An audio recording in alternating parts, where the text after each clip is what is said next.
Hello everyone, my name is Heather and welcome to my channel. Today, as you can see from the title of this video, I'm going to be sharing 10 habits that have changed my life. These are just things that I have found really work for me in one way or another. So I do have quite a bit of a life update to share with you, but I'm going to put that at the end of the video. But we are going to jump right into the 10 habits that have changed my life. Number 1, flossing every day. So simple, and yet it has actually changed my life. In previous videos, I have this laminated chart where I take a little wet erase marker and it's on this laminated chart thing, and I draw a star for myself every single time I floss, and I have not broken this chain since October 4th. I've had this little chart I had it all throughout 2022, and there were times that I kept the chain going for quite a while, but then I would sort of fall off and not really floss for a few days or a week or whatever. It's not like I had terrible, horrible dental hygiene before. I just never was someone who consistently flossed every single day, and I am now.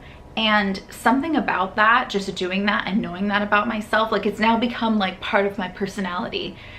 It makes me feel like, well, what else can I do every single day?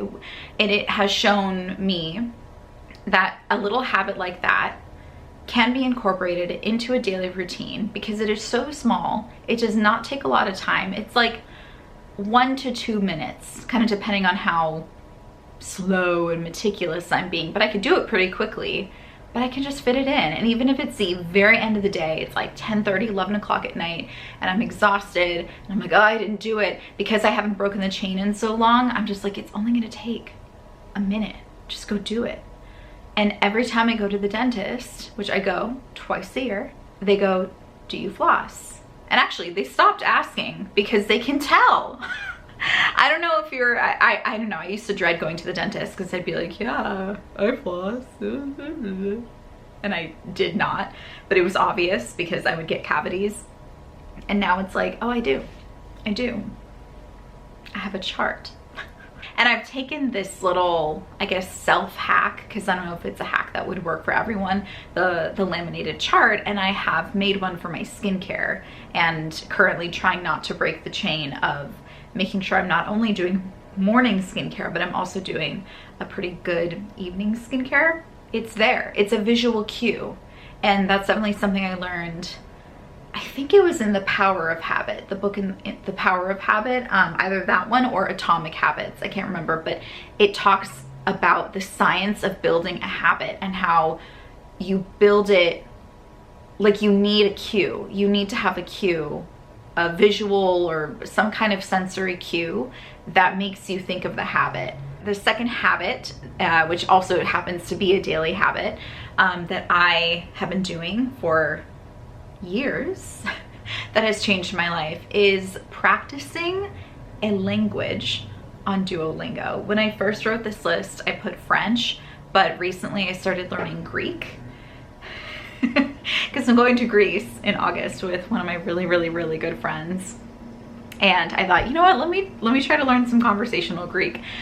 But because I've been doing French practice on Duolingo for so many years now, I knew I could actually learn some Greek on Duolingo because I already have the habit of doing a language practice every single day. No, I don't consider myself fluent. Like in my job interview, when I was asked, do you speak another language fluently? I'd be like, yeah. I can speak French. Like, I can sort of get into the groove of speaking French, and I would love to find people with whom I can practice more. I think I've actually found someone. We just need to like set up some dates, but I would love to actually feel like I can be fluent in French. I don't think it's that far off for me because of the streak feature on Duolingo. That is so motivating for me. I do not want to break a streak. My streak is over 1,100 days. I don't want to break it. And I don't want to use my streak freezes. But yeah, I've gotten Tyler into Duolingo. It took 4 years, but I got him into Duolingo, and the gamification of it, damn, that boy, that was his hyperfixation for like a month. But yeah, it really has changed my life. I love learning other languages, and I'm not someone who wants to learn like a bunch of different languages, but feeling confident enough to jump into Greek, like it's a different freaking alphabet, you know, but I wouldn't have had that confidence had I not been practicing French for so long. I mean, I studied it in college and in high school, but continuing to do it on Duolingo has just been really nice. Like, I don't know, I feel very cultured. I've been very into the whole dark academia aesthetic. I don't look like it, and my space doesn't look like it, but I really like to just look up dark academia aesthetic on Pinterest and just go down a rabbit hole. And one of the little things that it says is like, start learning a language like Greek or Latin. I'm like, who? Well, it wasn't that. I didn't start because of dark academia. I started because I'm actually going to Greece and I would like to be able to order a coffee. Here, I'll do it right now. Θα ήθελα cafés παρακαλώ. Habit number 3 that has changed my life is every single day, or for the most part, almost every day, I try to take action on at least one long-term goal. So when I'm talking about long-term goals, I'm talking about what I kind of categorize as like New Year's resolutions. Maybe it's even longer than that, like working on a graduate degree. This is a habit that would help motivate me if maybe I just really didn't want to do any schoolwork, and I would think of it in this way. So I guess this habit is more of like a mindset where, hey, yes, reading this journal article for this class is not the same as me, like I won't feel as accomplished as I know I will getting my degree, but this is a little thing I have to do towards getting my degree, and it's a very teeny tiny little baby step, but that is what this task is for. This task, if I were to categorize it into the many different categories of goals that I have in my life, this goes under the getting my degree category, and that's a really big goal that's really important to me, and I'm gonna work up a little bit of motivation to get that done. So I will be going back to school this fall to start my doctorate program, but even these months that I'm not in school, I look at things like reading for pleasure as a task that is actually going towards a long-term goal, because I made it a New Year's goal or a goal for 2023 to read 20 books for pleasure. Do something every day that's towards your long-term goal. Maybe you have a goal of launching a successful YouTube channel. I don't know how to do that.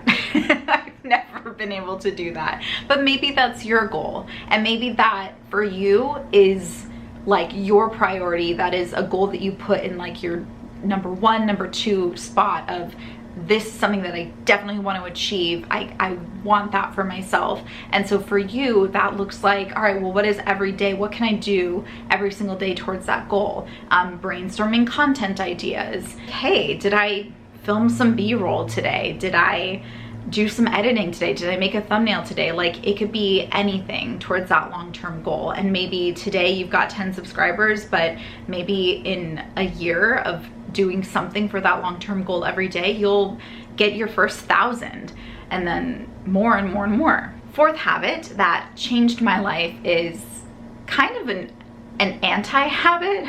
It was stopping a behavior, but I'm still gonna count it, and that is I stopped wearing makeup. It was sort of a happy accident. It was my Christmas trip to my hometown in 2020, I think it was. I forgot my toiletry bag at home, and I was driving, so I was already 2 hours from San Diego when it hit me that I forgot my toiletry bag. And I was so freaked out that my bare face would be judged by my family that before I got to my family's house. This was like after 10 p.m. I had a full work day, and then I was driving from San Diego up to Folsom, California. It's like an 8.5-hour drive. Before getting home, I stopped at Walmart to buy makeup. And you know what? I didn't wear a stitch of it. I've worn makeup since then, don't get me wrong. I mean, I do theater, so I need to wear makeup a lot of the time, like a full face of makeup to get on the stage because lights wash you out. I've gone to special events, of course, where I've worn makeup, but in terms of a daily face of makeup, no, I just stopped. Like, I got back to my daily grind at the beginning of 2021, and I just started going to work without makeup on, and all anyone said was, did you get tanner, like on your trip? I'm like, it's December. No, I guess you can get tan in December, but no, it's because I guess my face was just a little bit tanner than the makeup that I was wearing for some reason. But yeah, no one said anything. And I did have acne. Like, I would go to work and I would have little blemishes or whatever, and no one said anything. Biggest fear that people would be like, ew, gross, look at your face, it's gross. No one, that didn't happen. And it just, it was like that glass shattering sound effect moment in my brain of, this thing that I have been doing is not worth my time. And then the added benefit, and this is what I mean, like, it changed my life in multiple ways. I stopped caring as much, that little bit as much of what people think of how I look. That's one way it changed my life. Another way it changed my life is I started saving a lot of money because I wasn't buying makeup anymore, or very little. I think I would wear mascara and brow gel. So stopped caring as much about what people thought about my face, was saving a lot of money, and also my skin has never looked better. Habit number 5 that has changed my life, and this isn't a daily habit because there aren't constantly daily things coming into my life, but just in general, I guard my space of new stuff. So what that might look like is me checking the mail and immediately sorting through my mail and making sure I'm recycling what is not important, and then addressing what is important so that it's not just sitting on my desk, because mail becomes paper clutter. I try to be very, very particular about what stays in my apartment, because I have a very tiny little apartment and everything has a place. And if I acquire something, I have to figure out a place to put that thing. And I don't have that many places left to put things. So even when I move into a slightly bigger apartment, whenever that is, I'm still going to keep up this habit because I just don't like to have too many things. And for me, like, having a lot of clutter around, it affects my mental health a lot. Like, it actually stresses me out. It doesn't stress everyone else, so maybe this one's not for you, but I definitely guard my space. I am like the guards that put their little spears together when something comes in, like, no, state your business. Habit number 6 is, this was actually about early September, I think it was. I started writing a to-do list in a note on my phone, just like a running to-do list of every single day based on my calendar. I would look at my calendar and think, okay, so if I have to go to school and then I have an appointment and then I have like a workout class, I'd put those things in my calendar. And then that's when I would think about all the other things that I wanted to get done. And I would be actually realistic about what I could actually tackle that day, rather than having a big long running to-do list, which I do. I have a master to-do list, but I don't use that as my everyday to-do list, because to me, looking at that is just overwhelming. And I would rather have like a to-do list for each day that is based on the time I actually have available to me. And sure, things roll over because maybe I had time for something and I just didn't feel like doing it. Ooh, this one's simple. Number 7, setting up my coffee maker the night before, like it's part of my evening routine, to go off in the morning. It is literally the only thing I expect from Tyler on the nights he sleeps over. He's always like, oh, I have to do the dishes. Like if I have dishes in my sink, I'm like, no, you don't. You don't have to do the dishes. Those are my dishes that I dirtied and I will wash them. He still washes them because he loves me. And he like genuinely doesn't mind doing the dishes, which for me, I would rather not, but I do them because they're mine. But I'm like, no, if you can only do one thing, like if I'm cozy in bed right here, this is my side of the bed when he sleeps over, and even when he doesn't sleep over, let's be real. If you only can do one thing, set up a coffee maker, because like I need coffee first thing in the morning. It's the first thing I do in the morning unless I desperately need to pee. I don't get coffee out at cafes unless it's like a special occasion, or like I'm meeting someone for coffee, which is so rare, or I don't know, it's so rare that I go and get coffee out in the world. I make my coffee at home. I prefer it that way. I genuinely think it tastes better than coffee I go get elsewhere, and so I'm saving so much money, and it just is one less thing I have to do in the morning. It's just done. I love it. It has changed my life. And yes, I guess you need a coffee maker that has a timer feature for this habit. Habit number 8, eating food that I meal prepped on meal prep day. Okay, I have been doing this all year long, right? Okay, we're not even halfway through February, but every single week I have meal prepped in 2023, which is the longest I've ever meal prepped in a row ever. I think I figured it out. Do you remember my goals? My goal video for 2023 is like, I wanted to figure out food, like figure it out. I think I have. I don't want to say I definitely have, but I think I have, because I've made it so easy for myself.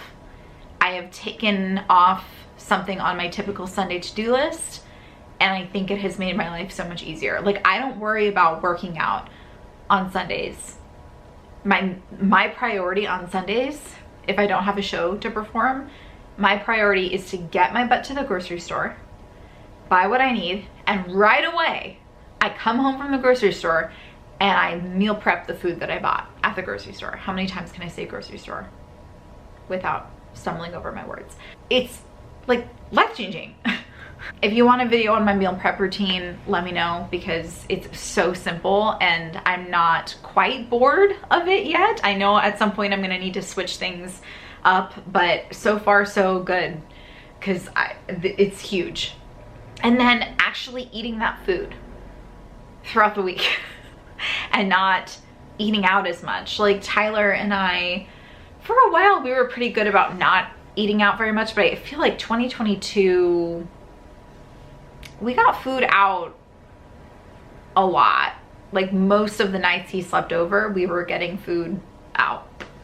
Not usually eating there at the restaurant, but getting takeout, or he'd pick something up on the way here or whatever. And not only is that not great for the wallet, it's just, I typically don't feel my best when I eat a lot of food from out in the world. Just typically because food like that is made to taste as good as possible, which means there's like a lot of things that are added to it that might not be good for my tummy tums feelings. So I'm saving a lot of money. I think Tyler is saving more money by us not eating out as much. I have a few more than 10, but I'm gonna stop at 10, so I'm gonna give you 2 more over here. Number 9. Ooh, I'll save that one for last, actually. Okay, but we're still on number 9. Okay, number 9, I put my things away as soon as I come home. This is also part of just having a really small apartment, which is, it's sort of a benefit because it's really easy to put all my stuff away as soon as I come home. But it's also sort of a motivator, because even just leaving my purse out kind of willy-nilly can make my apartment look a lot more cluttered, even though it's just one little thing. So I come home and no matter what I've got on me, I make sure it goes away. So I've got this little tiny purse that there are a few things that just live in the purse. I'm not full Marie Kondo who completely unpacks her purse every single day and then everything in her purse has a space in the apartment or in her home. It's not that extreme. But let's say like I take out my AirPods and I put them on the charger, and I make sure I take my phone out of my purse and put that wherever I'm gonna like be, whether at my desk or like in my bed or whatever. I put it right next to where I'm gonna be. When I am in school, so I have my backpack and I make sure I take out anything from my backpack that I know I'm gonna need and put that where it goes. But I store my backpack in my closet right now. That's just where it goes, so I don't have to look at my old JanSport backpack that I've had since high school, and it's just sort of out of my sight. Great habit. Highly recommend you give it a go if you're someone who just tends to like dump your stuff right by the door or whatever, and then I don't know, maybe it piles up. It would freak, I don't like it. I can't finish a sentence, but I wouldn't like the visual of that. And also knowing that the nights that Tyler comes over, where I would just dump my stuff, that's where he has to dump his stuff, because there's really no place for him to dump his stuff. Last habit that has changed my life. I saved it for last because this is a bit of a like therapy trick, I guess. I learned it when I was learning about cognitive behavioral therapy. So here are my credentials. I have a master's degree in marriage and family therapy and a year of experience with clients. That's it. So that's the grain of salt that you're gonna take this with. But in cognitive behavioral therapy, which is one of the most well-known and popular forms of mental health therapy that is there in the world, there are these things called cognitive distortions. It's basically something our brain does that often leads to us not feeling so great. And one of those cognitive distortions that so many of us do, just without even thinking about it, we just do it, is mind reading. The habit, which I guess is another anti-habit because it's the opposite of the behavior, or the lack of the behavior, is I stopped mind reading. I stopped. When it happens, because sometimes it still happens, I catch it, because in cognitive behavioral therapy, we acknowledge that there are thoughts that we have that are automatic. And typically the ones that are not great automatic thoughts, if we leave them unchecked, they can make us feel not so great. Anxious, depressed, angry, whatever. So mind reading. Here's an example of mind reading. Your partner comes home from work and they're frowning, they're maybe huffing around or whatever, and not really talking to you very much. And you're like, oh my God, they're mad at me. That's mind reading. You assumed they're mad at you because you see that they appear to be upset. And you know what? Maybe they are mad at you. But they might also have had a bad day at work. They might be really hungry. They might have just like tripped or stubbed their toe, or any number of things could have made them walk in like that. But you don't know they're mad at you unless you ask if they're, or what's going on, rather than asking like, are you mad at me? It's like, oh, you appear upset. What's going on? Are you okay? Life-changing. Little disclaimer, if you're in a relationship where you feel unsafe, it makes sense that you don't feel comfortable asking those direct questions. So hopefully you're in a relationship in which you feel safe. But obviously that's not just gonna work for everyone across the board. So there's that. But this works with friends too. Like you see a friend, and this happened actually backstage. Pretty much the entire cast were my friends prior to even the show starting. So there was one day where one of my friends seemed like kind of quiet and I don't know, like wasn't really talking very much, and I thought, oh my god, am I being like really annoying? I immediately was like, it's me, hi, I'm the problem. I thought, she's mad at me, like I'm being really loud and annoying, or I'm just being really obnoxious. Like that was my automatic thought. And then I'm like, wait a minute, am I being like any different than normal? No, I don't know, maybe, but like maybe she's just kind of in an introvert mode. Like I've been there. And I just go, hey, you okay? She was like, yeah. I'm like, all right, she's okay. She said she's okay. There you have it. I'm not gonna read any more into it than that, because why? When I stopped just like thinking that everything that was wrong with my friends and my loved ones was because of something I did, it just opened my world.